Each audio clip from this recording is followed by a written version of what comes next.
Hi, welcome to MentHer's The Close podcast with myself, Ntsigi Mkhize, and we have conversations with entrepreneurs, investors, leaders on how they have been able to close in their business or their career. And today I am chatting to Anne Baer, who is the CEO of iKare Innovation. Thank you so much for joining me. I just literally grabbed her at a conference and I was like, let's chat.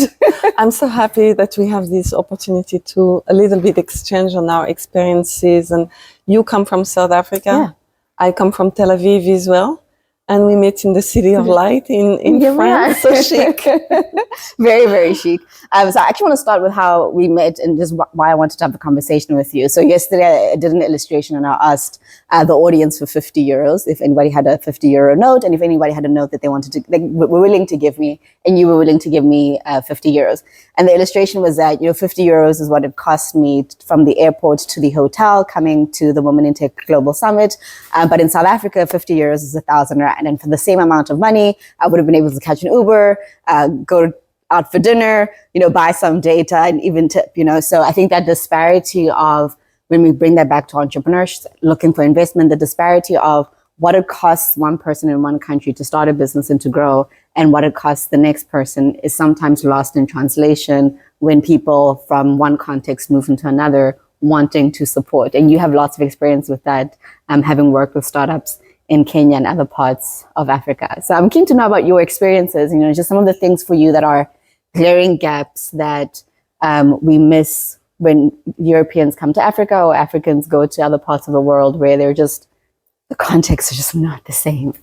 Yeah, absolutely. I think this matter of having to bridge over the cultural gaps has been with me since the beginning, maybe because I always felt I have multiple identities. Not only as a Jew growing in France and looking at Israel as the place I want to be and being splitted between these two aspirations, being a good girl in Paris and building a new country in Israel. I think very early in life, when I came for the first time to Africa, it happened to be in Kinshasa, which is not the easiest place to land in when you are 22 years old, almost on your own. And I was then working for the Israeli embassy. And amongst other things, I had to learn about the average salary, which was exactly the same bill, $50 at that time, and unfortunately it hasn't changed so much in Kinshasa. So for $50, people had to sustain a family, buy a bag of 50 kilo of rice and maybe some cement for a brick, or to build little by little some kind of security. And I had 20 people I was paying every month in cash with that kind of money. So I know the value of money. I think when you told your story, I could identify at many levels. 50 euros, it's not small money. It's very meaningful to a lot of people. I usually have that on me. It's like a security. We are all connected. We have Visa card, we have mobile phone, we have Bitcoins, but still, having some always have cash on you, yes, especially when you're traveling. Yeah. And I was so glad that you brought up this example, because even myself, when I travel to places where for $50 you barely can pay 2 chocolate or cafe or beverage in a cafe. I was in Riyadh, I was in Dubai. I mean, these are very popular hubs. Everything is so expensive and it's unexpected. So I know the value of money. Yeah. And we should never lose the sight of the value of money. And as you know, today I'm working with money and for money. And you mentioned the startups. For a startup, 50 euros is nothing. Yeah. We need to raise at the minimum 1 million euro to be able to start. It sounds completely crazy, but with 1 million euro, with the burn rate that usually technological concepts at the very C-level they can burn the money at the rate of a few months. Yes. So I'm doing that in Israel. I'm looking for very impactful startups where we can bring impactful investors with impactful amount of monies, and it starts from 1 million. Yeah, just to give a notion. That's so brilliant, and I think. So one of the things with that illustration was just saying to people, have the confidence to ask, because something might be a lot for you in your country context. I would never in South Africa ask somebody that I don't know for 1,000 rand. But, like for here, maybe 50 euros for someone is like, oh, okay, someone could ask for that. But I think when people are raising, it's also going, maybe I shouldn't ask for 1 million euros. Maybe I should ask for 10,000 euros. Maybe that's more acceptable. Do you find there's a difference in culture in how entrepreneurs in different cities that you've worked with are confident to ask or are kind of bold in their asking? Definitely. And it's amazing that you're asking me the question. We barely know each other, but I'm teaching at university in master in technological diplomacy. And it's actually a master of business diplomacy in a school called HEIP based in Paris, but people come from all over the world to study in English. Yeah. And I teach them about pitching projects, pitching NGOs, pitching startups. And every student of mine, and I had already 300 in 3 years, has to do that exercise. Whatever his dream is, yes. You have to know how to pitch. You have to build a team of 2 or 3 and pitch your project in 5 minutes. And we work on that during the year. And the main insights that I got from this exercise is the lack of confidence should be really worked out from the very early age. So when I had an example with a woman that is of mixed origin, amongst other Iranian origin recently. And I saw that after we finished the session, she was staying in the room. And I said, I do want to talk to you. And we had a one-on-one. Yeah. And I had very little time because people were waiting for me. So in the 3 minutes that I had to do speed mentoring. Yes. And from a woman to a woman, I talked about her beauty. Yeah. Because I felt that she couldn't bring herself upon because she felt she was not representative enough, beautiful enough.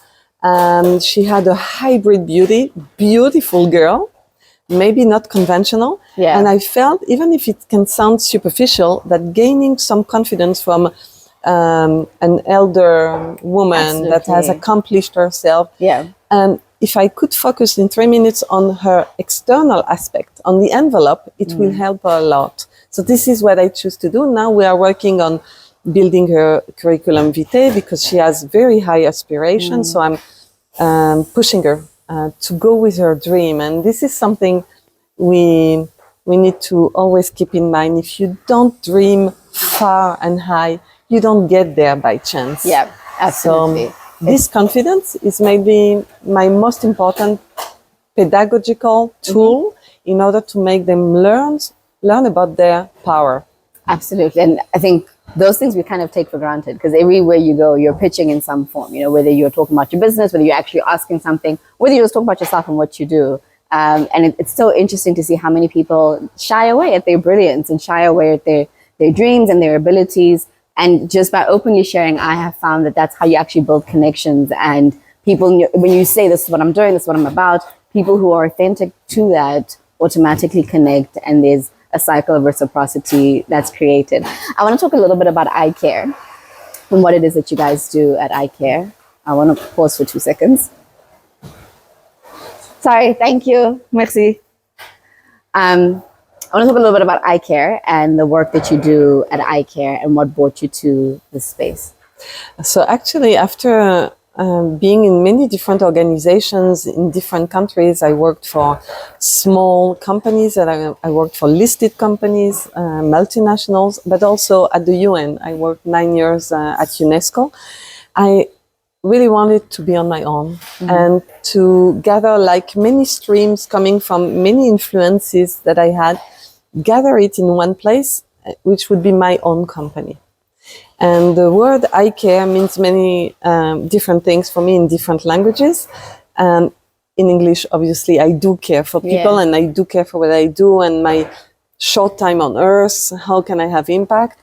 But it also means in Hebrew, iKare. If you spell it in Hebrew, it's iKare, is the most important thing, the essential, the essence of things. And what I think is that at some point in your life, you need to look at what's left and how you can give back what you know best. Yeah. And what I'm doing in iKare is that I'm trying to concentrate on deep tech innovations from Israel.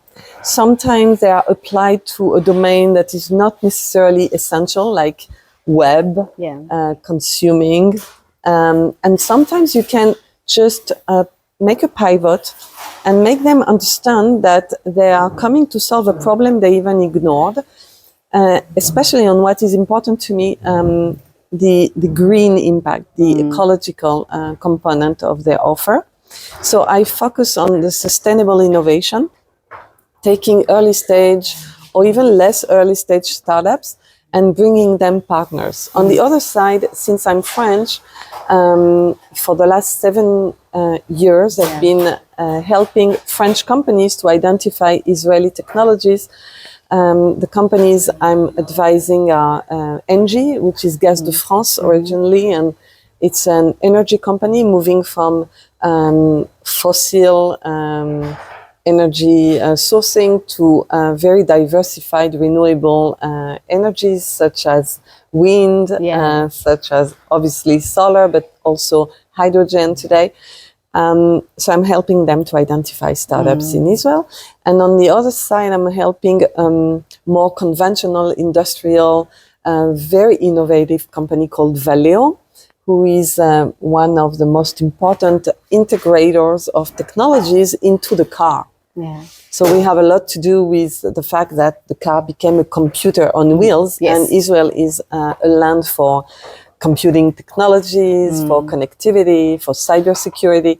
So we need to secure that this connected car will be able to perform on the long run. I'm curious to see, so having worked in Kenya, in Israel, in France, and just being in and out of other regions, what do you see as some of the huge disparities in terms of how far maybe Africa and other countries are in comparison to where Israel is and maybe even France is with the kinds of technologies entrepreneurs have access to, but also the kinds of technologies entrepreneurs are able to innovate with?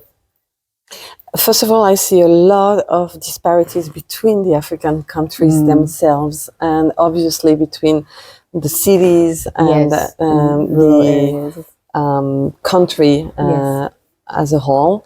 I haven't been in Rwanda, and I would be very interested and curious to visit Rwanda.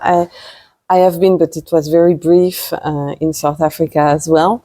And actually, my son just came back from a few months on a bike in the south part of Africa, and he spent most of his time between South Africa, Namibia, Lesotho, Eswatini, Mozambique, and he gave me also the sense that this part of Africa is so different from the French-speaking countries. So we have a lot to discover, and Africa is far from being one. Yes. That's the first point. Then I think we have such a human potential. Let's put aside for a moment the fact that we have a lot of natural resources that, for the better and for the worse, have determined the development of this continent. Look at the human resources. We are now in the midst of Women in Tech Summit taking place in Paris. I think we have 50 countries represented, and a big delegation coming from South Africa, but also, maybe you noticed, 3 people that are Congolese from RDC. And this actually was ignited by a meeting that I had by chance, like a year ago. I was at UNESCO. I used to work in UNESCO, so I came back to UNESCO for a meeting. And there was an African week in the basement, which is something quite innovative, because at my time, we were not using this beautiful space, and there was a woman sitting at a table, and she had only one book to sell. And I went to see the book, and it was 50 ways to earn a living when you go back to Africa, and the case was Kinshasa. Oh, that's amazing. And it's actually, you have all this diaspora of African educated people who really want now to live their dream back in their countries. It's not specific to RDC, and maybe it's even stronger in other countries which maybe are more stable from a political point of view. And I read the book and I found it just perfect. It's a handy book, very practical, for little amount of, and I said, okay, together we are going to translate that. Translate meaning that you need to really adapt it to every city. In other contexts, other people, I mean, she's an editor, and I felt that she really found the best angle. Entrepreneurship, education, and giving some very practical tools. And now, guess what? She founded the chapter in RDC of Women in Tech, and she's now participating to the summit. Amazing. Her name is Benny, blessed.